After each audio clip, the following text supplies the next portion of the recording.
in particular those of the Acropora and Poecilopora families. These are measurements in centimeters of the average diameter, or the measurements between the largest diameters and the smallest diameter of every Acropora and Poecilopora colonies that we encounter in this segment. I've been doing this job for 4 years now. In this way, it is possible to follow the progress and health of the Maldives reef over a period of 4 years. So on the Maldives ocean floor, there is so much hard coral to choose from. A habitat that is millions of years old, that is home to so many organisms that the divers never cease to be amazed looking at it.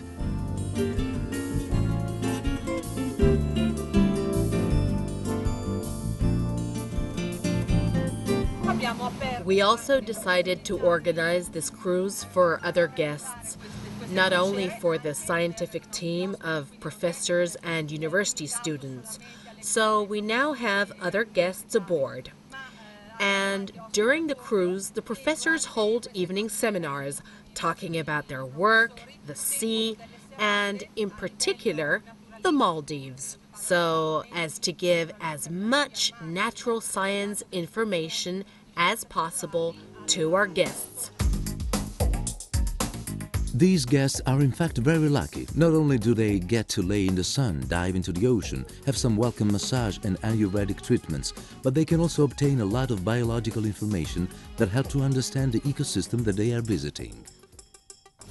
The most interesting thing about this cruise, in my opinion, has been that as tourists that love to dive, it has given us the opportunity to learn more about what we are going to see. And so we don't only see the coral reef, but we learn how to distinguish the various types of coral based on the water's depth, etc., etc.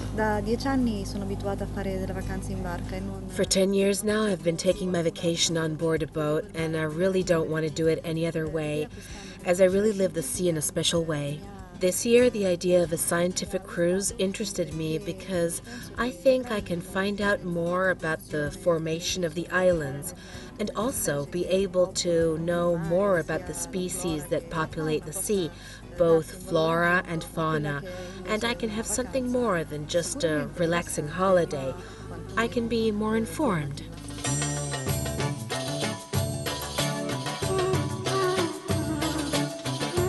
It's important to give these professors the merit they deserve, because with great zeal they continue with their work of monitoring the marine world.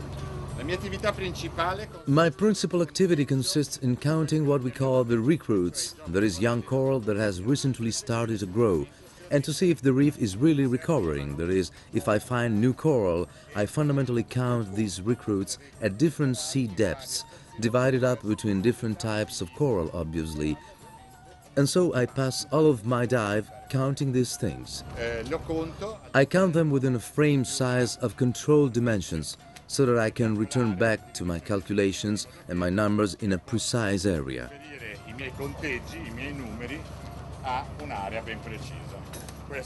This is a normal builder's tape measure, an instrument that everyone recognizes, but that I take underwater because it is not bulky, and I can put it on the ocean floor, and it gives me the rectangular frame size of 40 by 60 centimeters that I need. The other thing that I do marginally, as is a part of the program, I take several topographic measurements of the reef.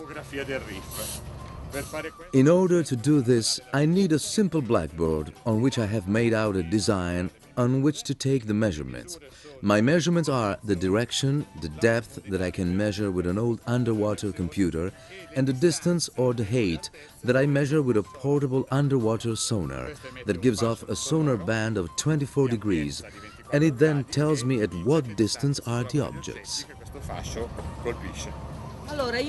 Well, I do the survey of the underwater seascape, practically a visual survey.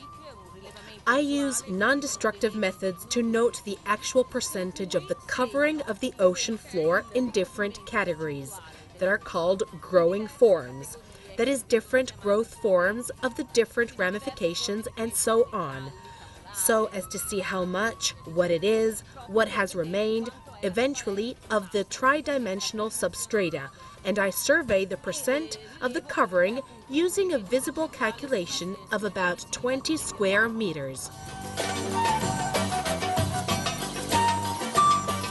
There are those who carry on soaking in the sea, and there are those who study on dry land, walking on an island. We are here on the island of Guraidu, and we are surveying the characteristics of the island. We are basically on a storeroom. It is a beach storeroom. We can easily see the composition of the sandstone. It is the sandstone that compacts the fragments of madrepora. And this structure is called normally beach rock. It is one of the structures